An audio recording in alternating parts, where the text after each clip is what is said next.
जून 1975 को देश में आपातकाल घोषित कर दिया गया था, जब उस समय इंदिरा गांधी की सरकार थी। और उस समय के नेता जिगता जागता उदाहरण हमारे साथ बिहार सरकार के पूर्व मंत्री अमरेंद्र प्रताप सिंह जी हैं। किस तरीके से देख रहे हैं, आज 50 वर्ष पूरे हो गए उस काले दिन का? वो काला अध्याय आज भी जिन लोगों ने भोगा है, भुगता है, उनके सामने से वो ओझल नहीं हुआ है। वो है और नहीं स्मरण में वैसे ही स्थान बनाए हुआ है मन मस्तिष्क में, क्योंकि वो एक अद्भुत ऐसी घटना थी और भयानक थी, आज़ादी के बाद जिसकी अपेक्षा नहीं की जा रही थी। क्योंकि भारत दुनिया का बड़ा लोकतंत्र और भारत के संविधान निर्माताओं ने 3 वर्षों तक 4 वर्षों तक अथक परिश्रम करके और भारत का लोकतांत्रिक संविधान बनाया था। उस संविधान से छेड़छाड़ करके और इस देश में इमरजेंसी यानी जो मौलिक अधिकार है लोगों के, उस अधिकार को छीन लिया। मीडिया और प्रेस पर इस प्रकार की पाबंदी लगेगी भारत के लोकतंत्र में, एक प्रकार से चौथा स्तंभ जिसे कहा जाता है। उसी माध्यम से लोगों को देश के अंदर घटित घटनाओं की जानकारी होती है और नागरिक, जो प्रबुद्ध नागरिक हैं या अन्य नागरिक हैं, उनके लोकतांत्रिक जीवन में जीवंतता मिलती है। तो उस प्रेस और मीडिया पर भी सेंसरशिप लगा करके इस प्रकार से वो कलेक्टर की मर्जी पर चल रहा था।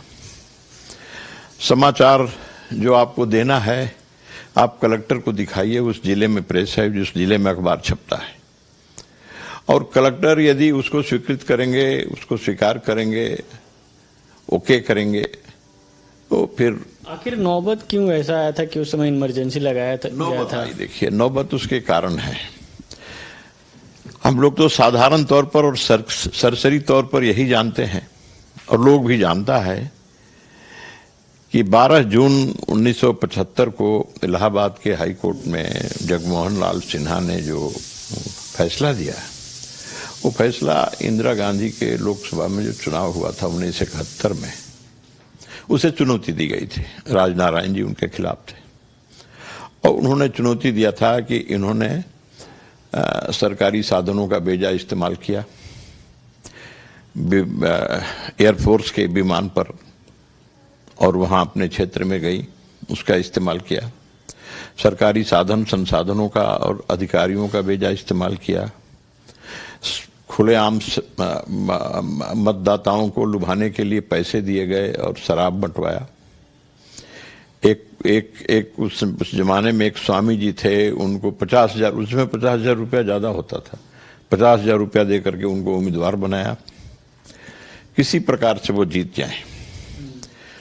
तो ऐसा, लेकिन अब ठीक है, 1971 में जीत गई।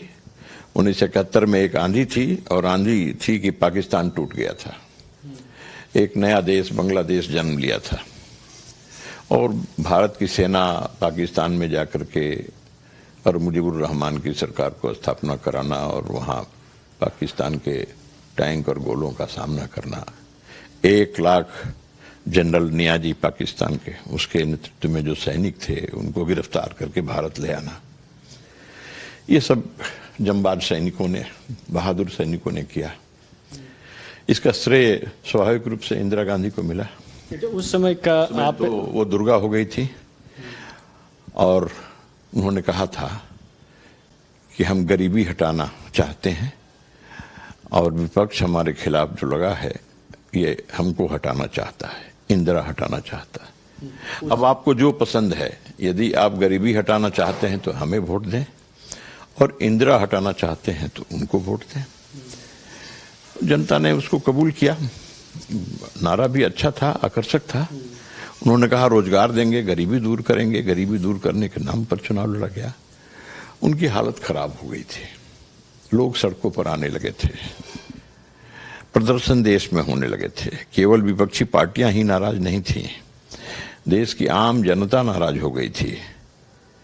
यह सब तो चल ही रहा था। इसी बीच में इंदिरा गांधी का जो चुनाव था लोकसभा का, और उसके विरुद्ध फैसला हो गया इलाहाबाद हाई कोर्ट का, और 1 सीट हो गई। वो लोकसभा राज्यसभा किसी सदन में सदस्य नहीं रही।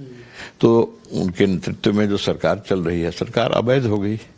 अब उस अवैध सरकार के खिलाफ देश में आंदोलन छिड़ गया और यही 25 जून को यहां से जयप्रकाश नारायण गए थे। विपक्षी पार्टियों की सभा रामलीला मैदान में हुई दिल्ली, और वहां उन्होंने कहा जयप्रकाश जी ने कि ये अवैध सरकार है, सिंहासन खाली करोगे, ये अवैध सरकार है। तो सदियों से ठंडी बुझी राख सुगबुगा उठी, ऐसा है ना दिनकर जी का, मिट्टी सोने का ताज पहन इठलाती है, दो राह समय के रथ का घर घर नाद सुनो, सिंहासन खाली करो कि जनता आती है, ये कहा था। तो ये उस समय उन्होंने कहा था कि मैं तो कहूंगा कि इस सरकार का आदेश पुलिस नहीं माने, कर्मचारी नहीं माने, सेना भी नहीं माने, ये सरकार एक मिनट भी सत्ता में रहने का हकदार नहीं है। अब इसको उन्होंने देशद्रोह और बाकी इसको इस रूप में लिया था, और संविधान पहले ही उन्होंने संशोधन कर लिया था, आपातकाल कैसे लगेगा। और फखरुद्दीन अली अहमद थे राष्ट्रपति, उनसे दस्तखत करा करके बिना कैबिनेट के अनुशंसा का, और राष्ट्रपति ने उस पर दस्तखत कर दिया। फिर उसको किसी तरह कैबिनेट में 6 बजे भोर में और सवेरे उनके निवास पर मंत्रियों को बुला करके कैबिनेट की मीटिंग की औपचारिकता पूरी की गई। 15 मिनट कैबिनेट की मीटिंग हुई और उसमें राष्ट्रपति के हस्ताक्षर वाला जो आपात शासन लागू किया गया था उसके ऊपर उन्होंने मुहर लगाई और देश में हो गया। इसके बाद तो उनके जो शागिर्द थे, सिद्धार्थ शंकर राय थे, आर.के. धवन थे, ये सब जो लोग थे उनके साथ, बंसीलाल थे, इन लोगों ने इंदिरा गांधी को कहा कि अब आप बिल्कुल सुरक्षित हैं, और आप जब चुनाव, इन लोगों को, सारे नेताओं को, पार्टी के सब लोगों को जेल में बंद कर दिया गया, इनकी क्या हैसियत है चुनाव लड़ने की? ऐसे में चुनाव होगा, वो जीतेंगे।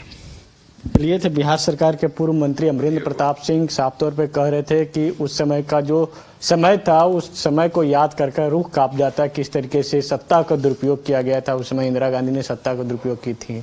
सहयोगी राजवल्लभ के साथ विवेक रंजन, न्यूज़ भास्कर, पटना। गोल जहां 27 वर्षों के सफर में 17,000 से भी अधिक छात्रों ने डॉक्टर एवं इंजीनियर बनकर भरे सफलता की ऊंची उड़ान, जहां साधारण छात्र भी असाधारण सफलता प्राप्त कर बना रहे इतिहास।